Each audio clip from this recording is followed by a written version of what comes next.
Bismillahirrahmanirrahim. Inna rabbakumullahu alladzi khalaqas samawati wal arda fi sittati ayyam.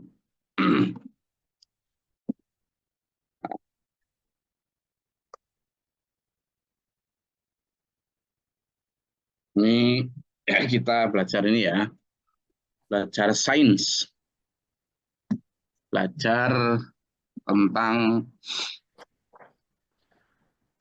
ilmu pengetahuan. Jadi harus melek, harus melek.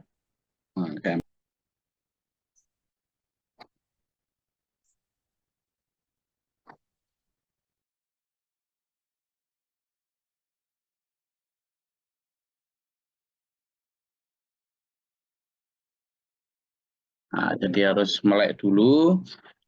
Kita ngobrol tentang sains karena dan juga akan dikaitkan dengan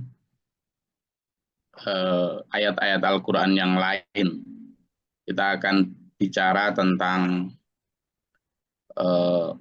apa makna 6 masa di situ, kemudian juga tentang berapa lama sesungguhnya 6 hari. Ayamin itu kan hari ya.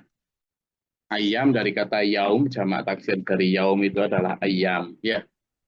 Artinya yaum itu hari, kalau ayamin berarti hari-hari. Artinya jumlah banyak, 6 hari.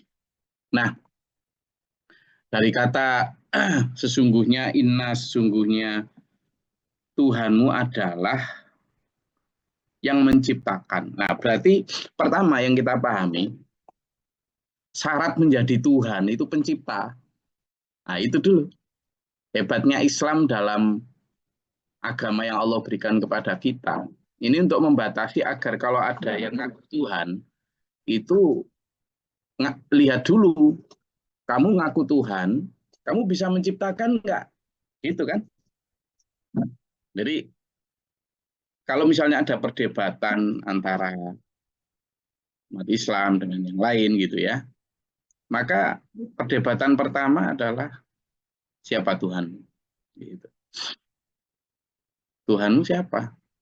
Ya Tuhan saya adalah anaknya Tuhan, misalnya gitu. Lah anaknya Tuhan itu berkuasanya seberapa sampean? Ya dia berkuasa menyembuhkan apa? Dia mencipta. Nah ini, kalau dia mencipta, nanti misalnya iya Tuhanku juga pencipta. Apakah masih ada lagi itu syarat dari Islam tuh? Ketika surat Al-Ikhlas kemudian, apakah dia menciptakan sendiri atau bersama-sama? Nah, akhirnya kepada Allahu Ahad. Ada syarat, jadi kadang, ya Tuhanku juga pencipta. Tapi banyak enggak Tuhanmu? Banyak, wah, enggak berarti. Karena Tuhan harus apa? Harus esa. Harus tak berbilang. Gitu kan? Tapi yang pertama itu, Tuhan adalah kholak. Kholik, sang pencipta. Itu syarat itu. Nah, maka di sini dijelaskan Tuhanmu, Tuhan kalian adalah Allahu Rabbukum. Itu adalah alladzi khalaqas samawati wal arda. Yang menciptakan. Oh, Tuhanku bisa menciptakan. Misalnya, orang-orang Nasrani mengatakan Yesus adalah Tuhan. Nah, kenapa? Dia menciptakan. Iya, apa yang menciptakan? Dia menciptakan burung dari tanah. Maka diuji lagi. Loh, hanya burung dari tanah. Oh, kalau Tuhanku menciptakan alam semesta, nah itu baru Tuhan, gitu loh. Artinya bukan hanya menciptakan sekali, tapi menciptakan alam semesta. As-samawati wal ardi itu artinya langit dan bumi. Kita memaknai langit itu di mana? Kalau sampean melihat langit itu yang mana? Yang di atas. Atas itu mana? Wong bumi itu sebenarnya tidak punya atas, tidak punya bawah. Tidak punya. Jadi kalau seandainya sampean lihat,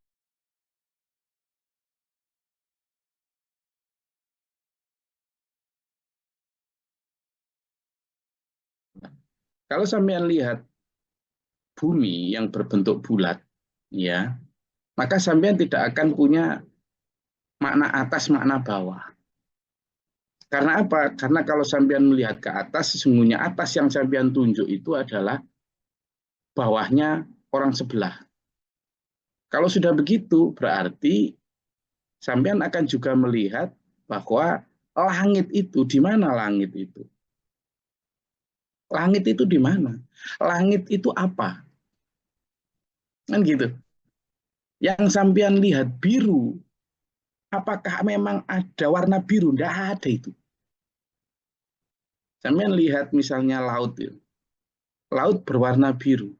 Coba ambil airnya sedikit gitu.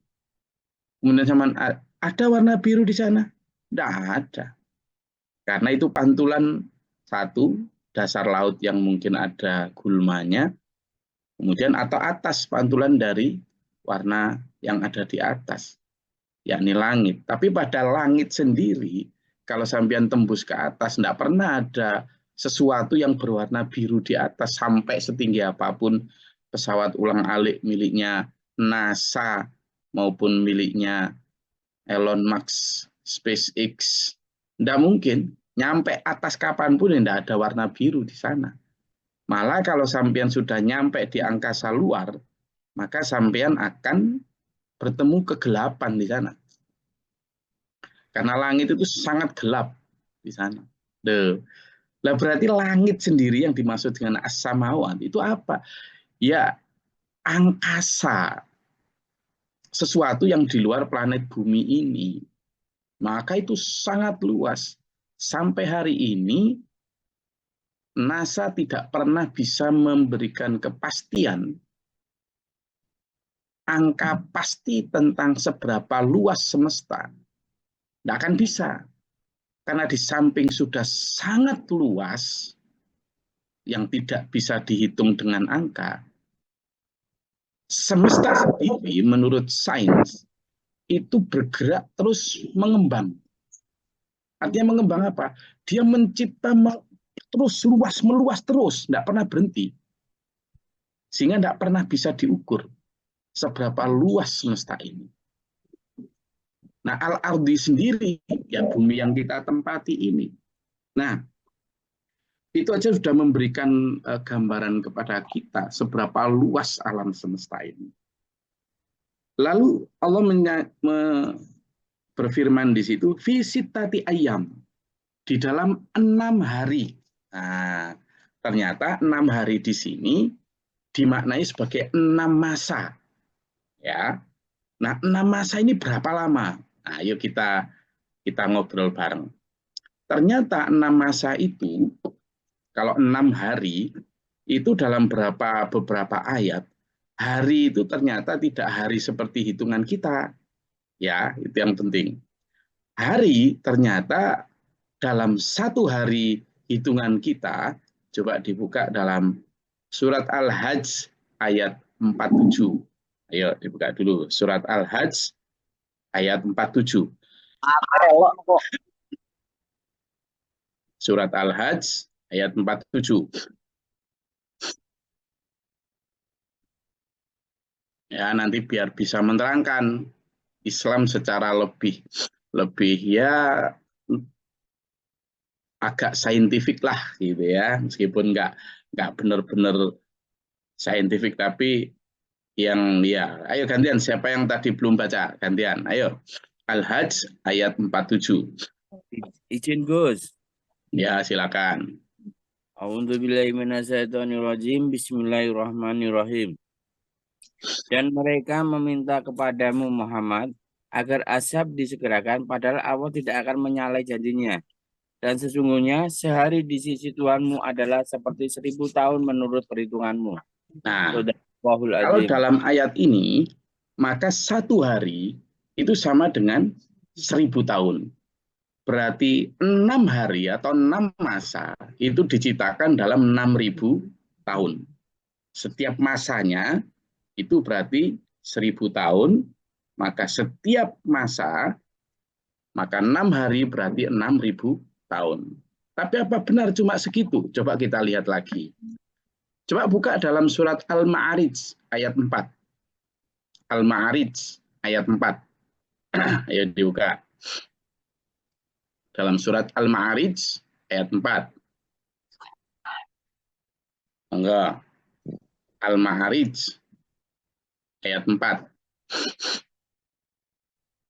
Nah, Ya,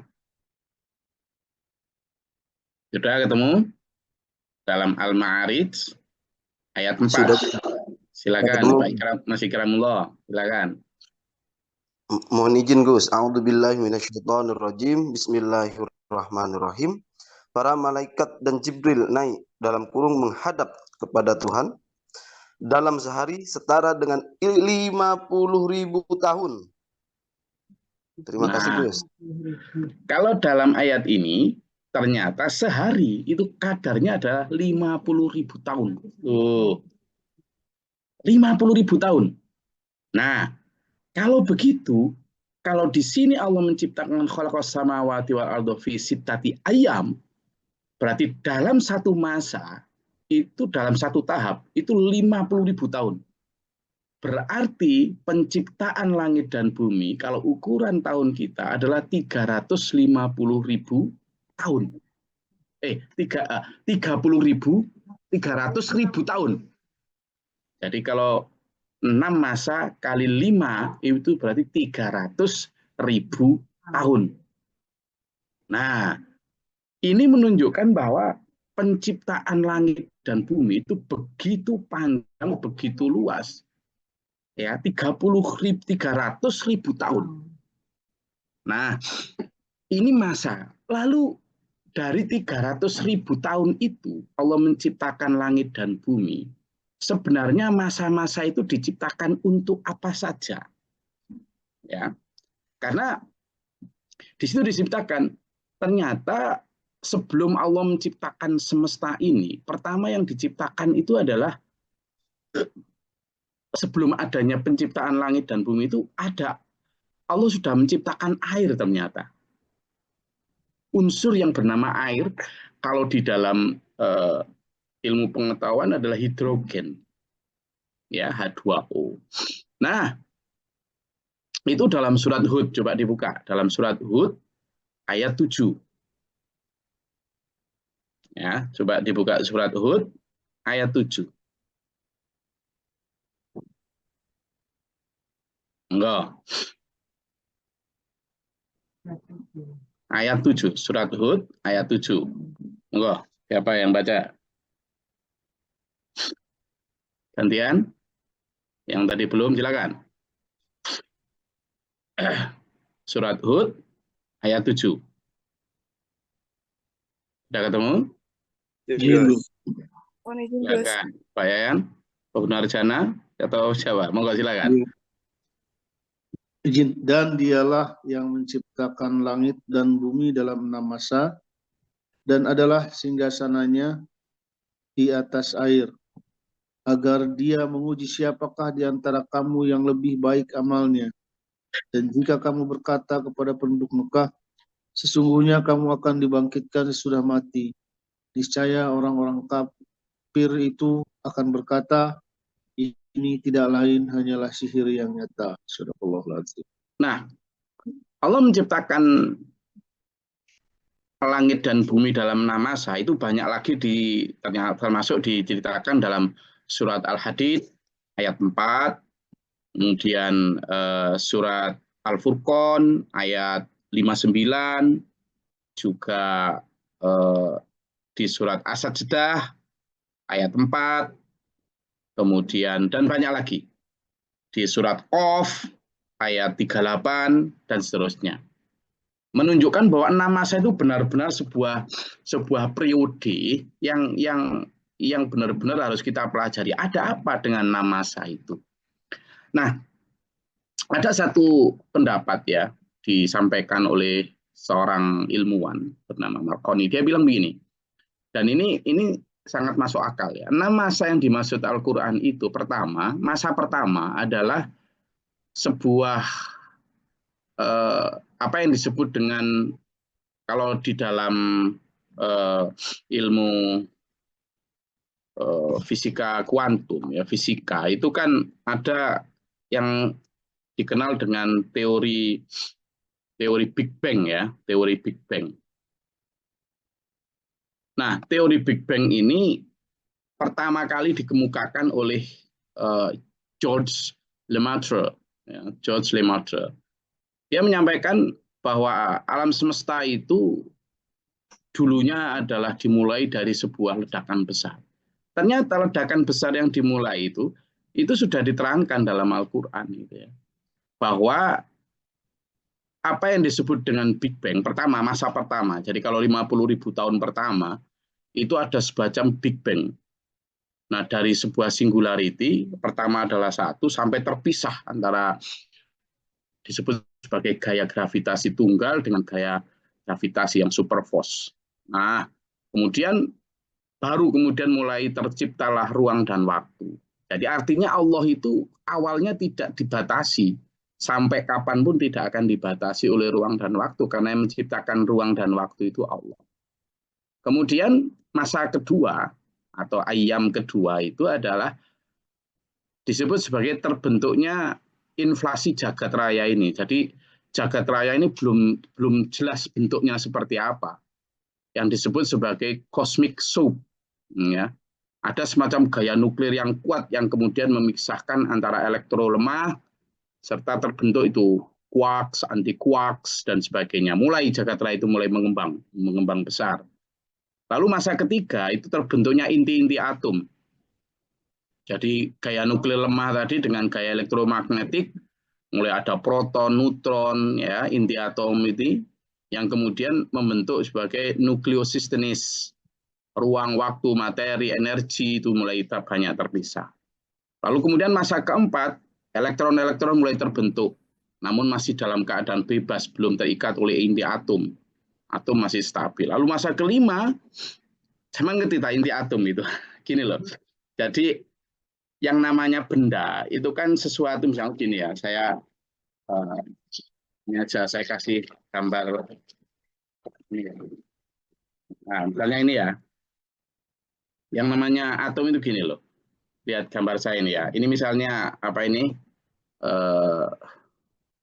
Ini roti ini ya.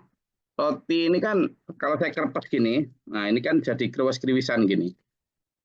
Nah, yang namanya kriwis-kriwisan inilah partikel yang membentuk roti ini.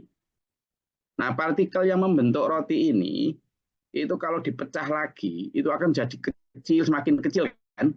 Semakin kecil, kalau kita kecilkan lagi, semakin kecil, paling kecil itulah yang namanya atom. Nah, atom itu kalau dipisah lagi itu sebenarnya terdiri dari bagian-bagian atom, yakni inti atom, neutron, proton, dan sebagainya itu. Gitu. Nah, ini tercipta di awal-awal yang tahap keempat itu. Kita pun, badan kita ini juga terdiri dari itu. Terdiri dari inti atom itu. Jadi partikel yang menyusun tubuh kita ini, semuanya apa yang ada di semesta ini terdiri dari itu. Ya. Nah, setelah masa kelima itu, atom-atom mulai stabil, misalkan materi, ada radiasi, kemudian terus mengembang. Lalu masa keenam, atom-atom memulai membentuk agregat menjadi molekul-molekul, makromolekul, dan protogalaksi, bintang-bintang, tata surya, surya planet, dan sebagainya.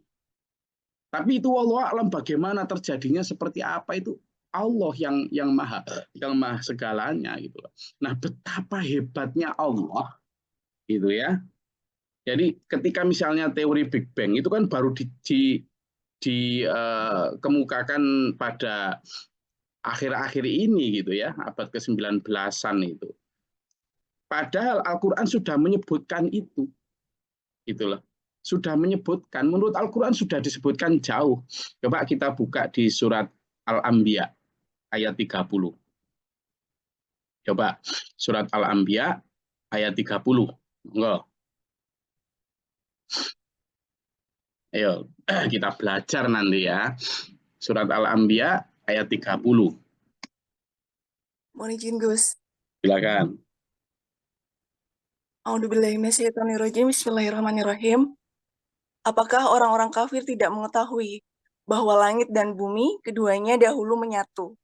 Kemudian kami memisahkan keduanya dan kami menjadikan segala sesuatu yang hidup berasal dari air. Maka tidakkah mereka beriman? Shadaqallahul azim. Itu lihat tuh. Jadi betapa Allah maha luar biasa. Teori Big Bang itu mengatakan bahwa dulu alam ini adalah terbuat dari singularity. Singularity itu adalah sebuah kesatuan, lalu ada ledakan besar yang memisahkan mereka.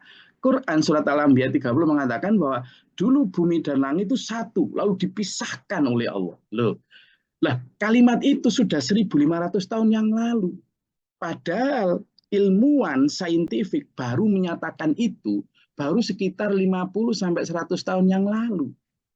Betapa ketinggalan dari Quran sekian lama. Cuma memang kesombongan manusia tidak mau mengakui kebenaran Quran, ya kan?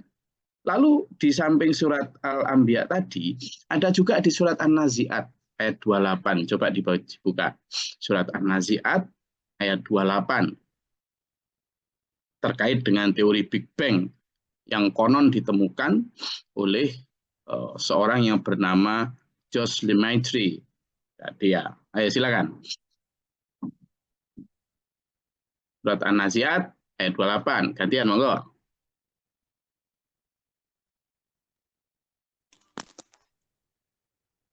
Sudah ketemu?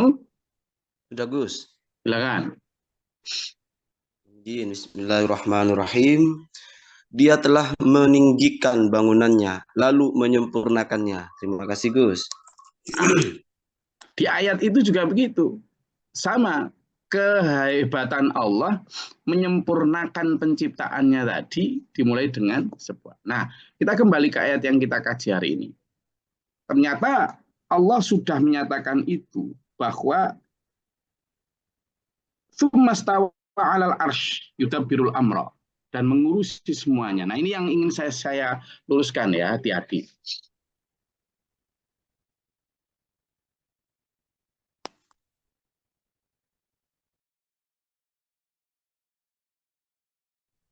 Nah, di ayat ini sudah jelas ya itu loh. Allah bersemayam di atas ars. Ini yang hati-hati. Sekarang ada satu pemahaman yang sebenarnya jauh dari kebenaran. Tapi hati-hati karena disampaikan oleh para ahli agama yang bahkan lulusan Timur Tengah juga itu. Allah di atas ars. Jadi Allah itu di atas sana. Allah punya singgasana di atas sana, di langit sana. Jadi ayat ini diartikan secara letterlek. Diartikan secara apa adanya, hurufnya. Seolah-olah Allah itu duduk di sebuah singgasana, kursi yang sangat besar, dan tempatnya di langit sana. Ngotot sekali kelompok ini mengatakan itu. Secara tegas kami menyatakan, kami berbeda. Yang dimaksud dengan arsy di sini, bukan kursi dalam arti seperti bentuk kursi yang kita pahami jasad seperti ini. Tapi arsy di situ kursi yang dimaksud adalah kekuasaan. Merujuk pada apa? Pada surat atau ayat kursi ya. Kalau kita lihat misalnya ayat kursi bahwa wasi'a kursiyyus samawati wal ardh. Wasi'a kursi. Kalau di situ yudabbirul amr, Allah mengurusi semuanya tadi. Di atas aras berarti Allah mengurusi semuanya. Nah, sekarang kita lihat. Coba buka surat Al-Baqarah. Ya, kita mengkaji ayat dengan ayat saja ya, supaya tidak berdasarkan pendapat. Ya.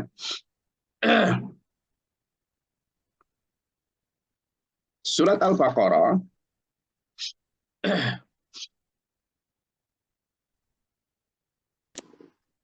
ketemu di ayat kursi.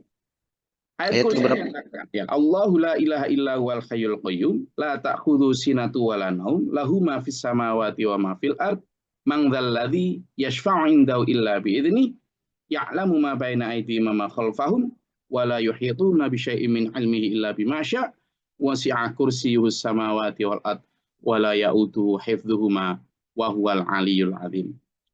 Dalam surat Al-Baqarah yang kita kenal sebagai ayat kursi itu ya, sebagai ayat kursi itu kita jelas sampaikan bahwa Allah ya itu menciptakan langit dan bumi, kemudian kursinya Allah meliputi langit dan bumi, dan dia tidak berkeberatan mengurusi keduanya. Gitu kan? Itu menunjukkan bahwa ya di surat Al-Baqarah 255 yang tadi tanya, surat Al-Baqarah ayat 255.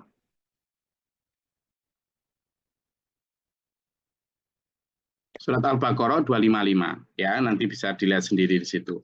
Nah, di situ kan jelas, nanti kita akan hubungkan dengan ini. Di sini menyampaikan bahwa istawa 'alal arsy yudabbirul amra. Coba di surat Al-Baqarah 255. Di situ disebutkan ya, yang kita kenal dengan ayat kursi. Di ayat terakhir, di kalimat terakhir itu sampaikan kan? Wasi'a kursiyuhu samawati wal ard. Dan dia kursinya berarti singgasananya nih luas, meliputi as-samawati wal ard, meliputi langit dan bumi. Berarti kursinya Allah tidak hanya di langit, tapi juga di bumi. Itu pertama. Lalu di situ disebutkan, kenapa ini ada kaitannya dengan ayat yang kita baca tadi. Di situ disebutkan wala ya'udu hifdzuhuma, dan tidak ada keberatan bagi Allah untuk menjaga, mengurusi keduanya. Nah, di sini kan disampaikan juga dalam surat atau yang kita pelajari dari Yunus bahwa Allah setelah bersemayam di atas yudabbirul amr, dia mengurusi semuanya urusan. Berarti dari kekuasaannya itu, dari kursinya itulah Allah mengurusi semuanya. Kalau kita lihat di situ berarti Allah mengurusi dari singgasananya. Tapi singgasana yang dimaksud di situ adalah kekuasaan. Bukan kursi yang ada di langit. Sebab di sini ayat 255 menyatakan bahwa kursi Allah meliputi langit dan bumi. Kalau gitu nggak cocok kalau dibilang hanya langit. Keliru besar. Apalagi kemudian ketika kita menyatakan bahwa Allah tidak dibatasi oleh ruang dan waktu. Lah kalau dibatasi oleh dia di langit, berarti dibatasi oleh ruang. Ada ruang, ada tempat yang tidak ada Allah di sana berarti. Kurang ajar ini. Gitu loh. Iya, ini mengerdilkan sifat ketuhanan Allah. Makanya ketika kita itidal dari rukuk dulu, itu kan kita bicara gini, mil'us samawati wa mil'ul ardi. Allah mil'us samawati memenuhi langit, wa mil'ul ardi menunjuk ke bawah, ke atas ya, mil'us samawati menunjuk Allah memenuhi langit, wa mil'ul ardi menunjuk ke bawah, Allah memenuhi bumi. Berarti Allah memenuhi jagat raya, tidak ada ruangan kosong yang tidak ada Allah di dalamnya. Gitu loh. Sehingga kalau Allah dimaknai sebagai Allah di atas ars, di langit sana, itu banyak bertentangan dengan ayat-ayat lain. Ya. Sehingga ayo kita lebih cerdas supaya tidak kufur terhadap sifat-sifat keesaan dan keagungan Allah. Ma min syafi'in illa min ba'di idnihi. Nah, ini juga tidak ada yang bisa memberi syafaat kecuali atas izinnya Allah. Ini seringkali juga ayo patut kita luruskan dulu. Nabi Muhammad SAW itu satu nabi yang diberi Allah hak untuk memberi syafaat. Tapi lagi-lagi syafaat itu hanya bisa dipakai oleh Rasulullah atas izin Allah. Nah, ini sekarang banyak disalahartikan juga. Gini, seringkali orang sekarang itu sing penting kita ini umat Nabi Muhammad itu pasti nanti selamat. Syafaat Nabi Muhammad itu luar biasa. Kita akan pasti selamat. Nah, ini gampang dibuat ngentengke. Orang akhirnya pokoknya yang penting la ilaha illallah, yang penting ngaku umat Islam lalu sudah pasti masuk surga gitu. Karena Nabi Muhammad memberi syafaat. Ini pertama, ini akhirnya kayak mirip-mirip dengan agama sebelah ini. Agama sebelah yang menjadikan Nabi Isa seolah-olah penebus dosa. Sehingga dosa apapun dari umatnya pasti akan selamat selama dia mengakui Yesus sebagai Tuhan. Ini bahaya, karena Rasulullah Muhammad SAW sendiri itu memang memberi syafaat, tetapi syafaat kepada orang yang mengikuti sunnahnya, bukan sembarang orang. Bukan. Kalau memang Rasulullah bisa memberi syafaat kepada semua orang, ngapain Rasulullah sampai nangis-nangis meminta Abdul Muthalib untuk berislam? Ngapain? Ngapain juga Rasulullah Muhammad sampai kemudian menyatakan si A, si B, si C yang bahkan ikut berperang bersama Rasulullah pun masuk neraka. Ngapain juga misalnya sampai Rasulullah menyatakan, hai Fatimah, seandainya kamu tidak mengikuti sunnahku, maka aku pun tidak berkuasa atasmu nanti di akhirat. Itu menunjukkan bahwa syafaat Rasulullah juga dibatasi oleh syarat bagi orang yang mengikuti sunnahnya. Ada satu riwayat, Rasulullah nanti di akhirat itu di surga, di Telaga Haud, ketika semua para nabi dimintai syafaat oleh para umatnya dan tidak memberikan, lalu umat Islam meminta syafaat kepada Rasulullah. Sebagian orang datang dikasih syafaat. Akhirnya. Nah, ada sebagian kelompok besar umat Islam datang juga. Lalu ketika itu dipanggil sama Rasulullah, kemarilah gitu. Tapi sebelum mereka datang nyampe di depan Rasulullah, lalu Allah berfirman, kenapa engkau panggil mereka? Oh ya Allah, mereka umatku. Kata Allah, apakah kamu tahu perilaku mereka sepeninggalmu? Tidak tahu ya Allah, engkau lah yang maha tahu. Mereka itu tidak melaksanakan sunnahmu, bahkan lari dari sunnahmu sebagaimana keluarnya anak panah dari busurnya. Kata Allah. Maka Nabi Muhammad, hus, kemudian diusir, antum laisa minni, kamu bukan dari golonganku. Ini menunjukkan bahwa syafaat itu hanya berlaku untuk pertama atas izin Allah, yang kedua untuk yang mengikuti sunnahnya. Karena kalau nggak kayak gitu, ya ngawur aja sekarang hidup, ngapain sih hidup taat-taat kepada agama, ngawur aja, silakan berzina sepuasnya, judi sepuasnya, membunuh sepuasnya, yang penting ngaku umatnya Nabi Muhammad besok akan dapat syafaat gitu nanti. Repot. Nah, ini yang harus kita batasi, bahwa syafaat itu hanya diberikan kepada orang yang mengikuti sunnahnya. Ya. Dzalikumullahu rabbukum fa'buduhu, itulah Allah Tuhan kalian, maka sembahlah Dia. Taatilah Dia, afala tadzakkarun, apakah kalian tidak bisa mengambil pelajaran? Ilahi marji'ukum jami'a, kepadanya lah semua kalian akan dikembalikan. Wa'dallahi haqqan, janji Allah pasti benar. Ya, janji Allah pasti benar. Nah, ini yang kadang kita sendiri kurang yakin ya, kayak kemarin misalnya kita diajak, masih ingat kemarin ketika kita bicara antara Abdullah Sudrun sama gimana nih, masih ingat kemarin? Antara Abdullah yang mau jual sapinya, Sudrun yang mau jual sapinya, terus ketemu sama itu, masih ingat? Masih. Nah, itu kan itu menunjukkan betapa ini apa? Recording in progress. Betapa kita itu kadang masih belum yakin akan janji Allah. Nah, di sini ada wa'dallahi haqqan. Allah itu janjinya hak. Innahu yabda'ul khalqa tsumma yu'iduhu liyajziyal ladzina amanu wa 'amilus sholihati bil qisti.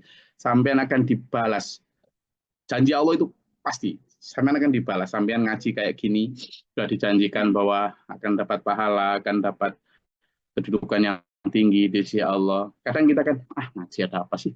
Padahal udah janji itu pasti akan dibalas. Nah, kadang kita ragu, ayo jangan ragu. Padahal walladzina kafaru lahum syarabun min hamimi wa adzabun alim. Untuk orang-orang yang ingkar terhadap itu, Allah menjanjikan satu siksaan yang pedih, minuman yang panas, naudzubillah min dzalik bima kanu yakfurun, karena keingkaran mereka. Di sini panjang lebar ya penjelasannya, karena memang bicara tentang sains dan Al-Quran itu sangat panjang ya.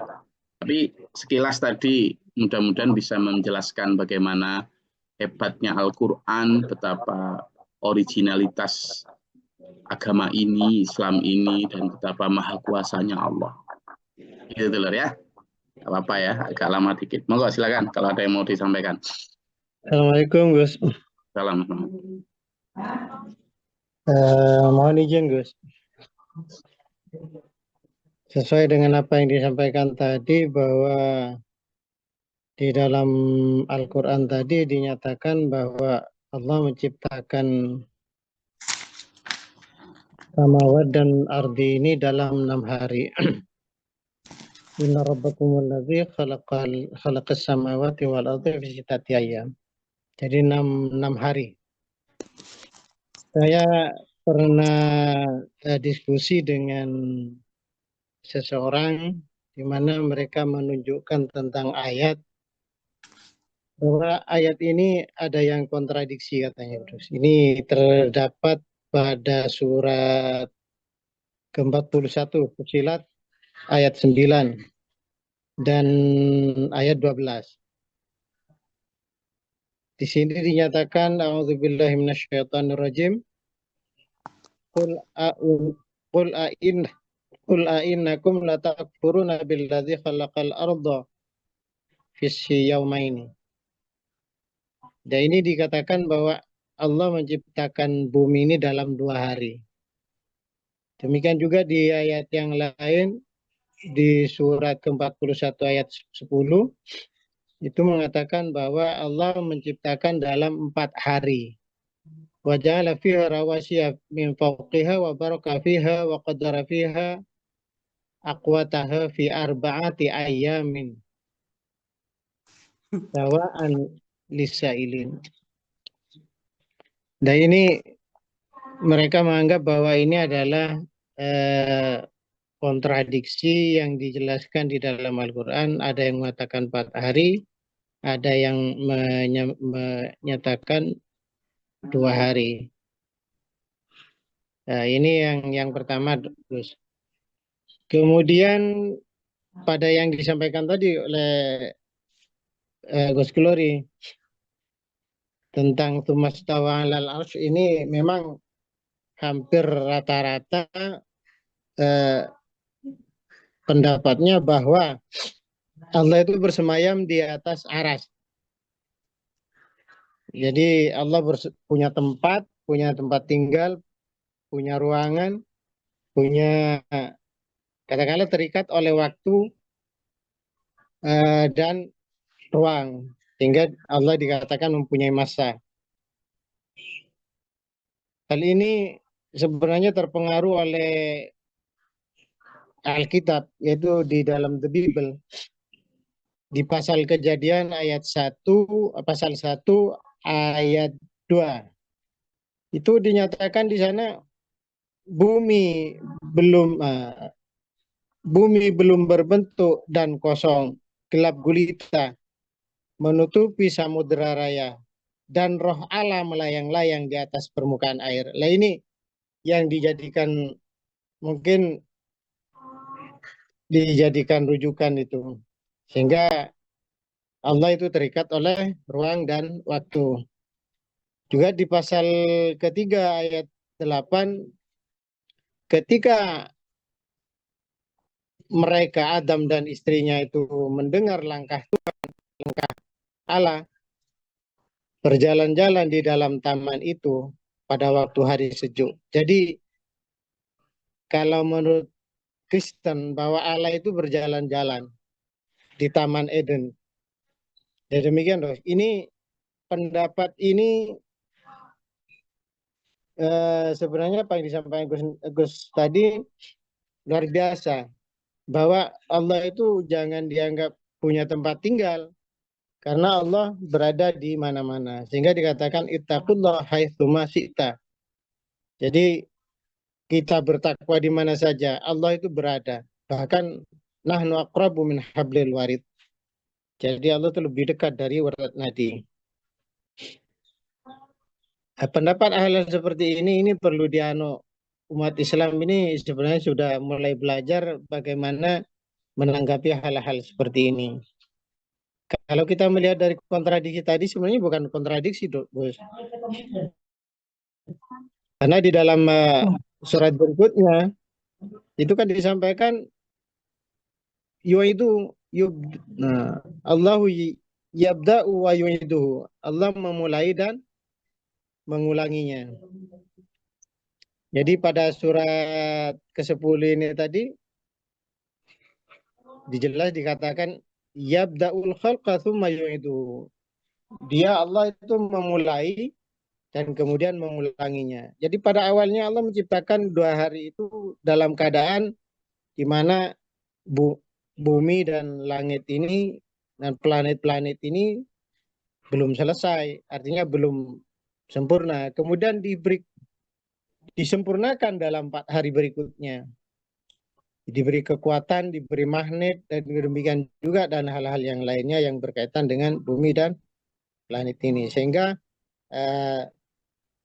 bumi dan semesta raya ini punya kekuatan. Demikian, Gus. Terima kasih. Assalamualaikum warahmatullahi wabarakatuh. Salam. Jadi tidak ada kontradiksi. Coba dibaca yang tadi disampaikan oleh Pak Muhammad tadi. Pantaskah kamu ingkar kepada Tuhan yang menciptakan bumi dalam 2 masa? Jadi dalam Yaumain itu 2 masa untuk bumi. Sementara yang kita bahas tadi adalah as-samawati wal ard, langit dan bumi. Sehingga nanti tolong disampaikan Mas Muhammad kepada siapapun yang menganggap itu kontradiksi. Tidak ada kontradiksi. Kenapa? Karena yang dimaksud dengan 2 masa di sini baru buminya. Makanya tadi kan disebut ada beberapa masa. Masa pertama, masa kedua, masa ketiga, penciptaan bumi, penyertaan proton-proton, dan lain sebagainya. Yang kedua, di ayat 10 itu.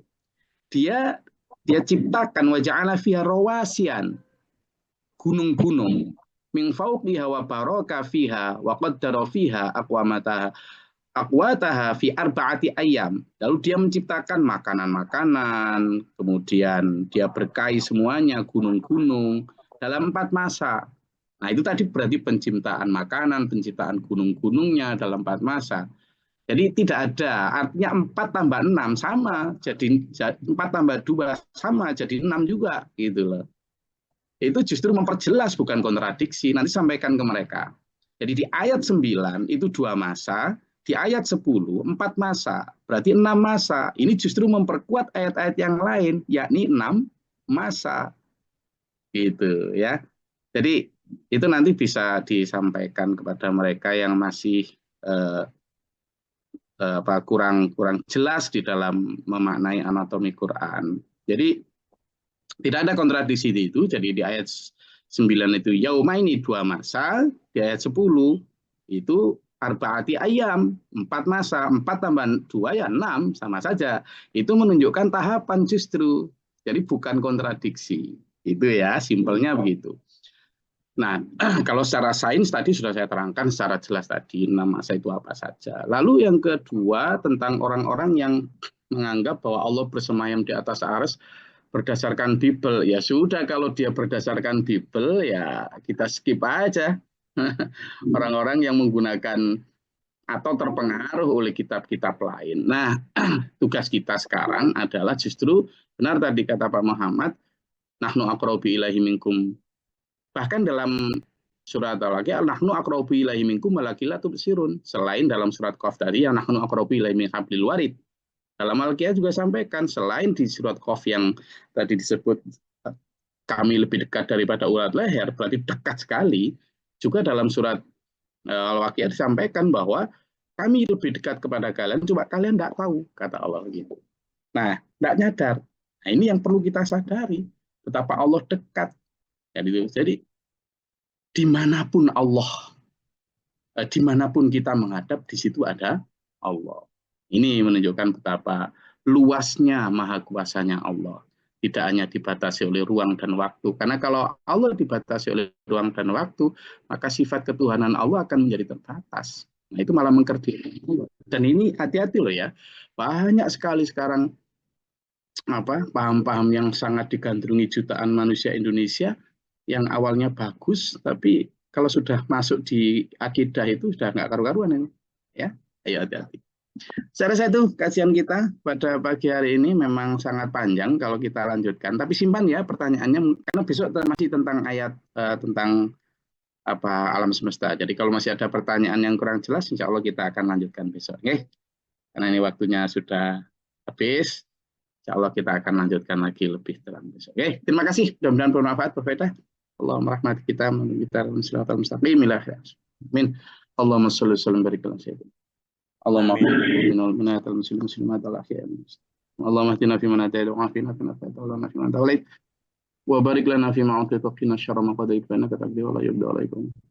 Tabarak rabbana wa ta'ala alhamdulillah ma qadait astaghfiruka wa atubu ilaika. Amin. Allahumma da'fana bila ula wa qad hastina min jinni wa syaitan wa rabbana jinni.